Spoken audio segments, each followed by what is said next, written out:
دەستی تیرۆر بە هەر جۆرێک بێ و تعدیان لێکراوە ئێستا هەندێکیان بوونەتە خەوا منداڵ ئەمان ئێمە بە قوربانی دەیان بینین.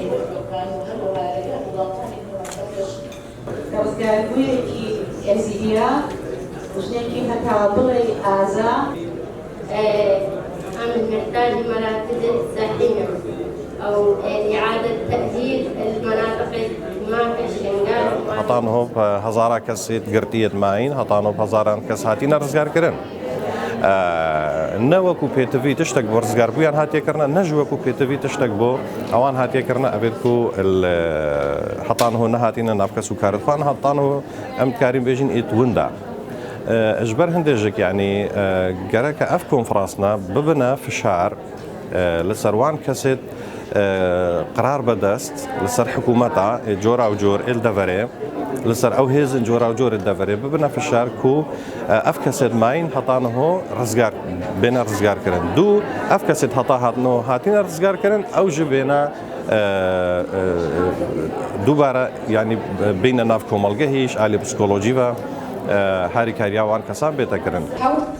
Insurance, also other social issues. For me as a woman to obtain the status, compensation means. چیە سەبەبێ ئێمە چیە هەتانوها ئەمریکەمپا دەنا هەتانوها 2500 عائلە ئینمە گرتینە لەدەستێ داعشێدا مەسیرێوانی مەجهولە هەتانوها چرا ئەم 9 ساڵن ملکەمپا دەدعایشن. جێگای نیگەرانیە و کێشەی دیکەمان بۆ دەخۆکردن.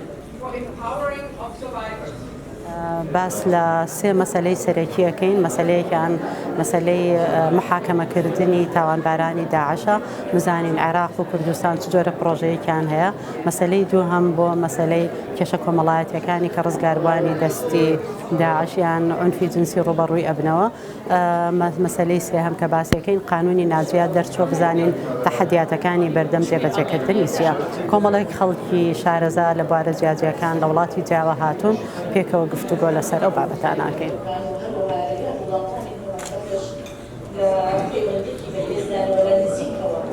بێگومان ڕزگاربووان لە ئاسێکی زۆر خراپدان باری داراییشیان بێژگەلەوەی کە باری دەرونیان ئەوە هەر باس ناکرێت باری داراییشیان ئەو ئاستەنیە ئەوەی کە مەبەستمانە دەنگی ئەوان پێش هەر هەمویان بگاتە شوێنی مەبەست بۆی ژیانێکی شایستە بژین گرنگی ئەم کۆنفرانسانە ئەوەیە چۆن بگاتە دەرەوە بگاتە ناو خەڵک ئەو بابەتانێکە لە کۆنفرانسەکە باسکراون چۆن بە شێوەیەکی تەندروست بگەینە خەڵک و ئاستی وشیاری خەڵکی بەرز بکەینەوە و دەنگی خۆمانی پێ بگەینە دەرەوە.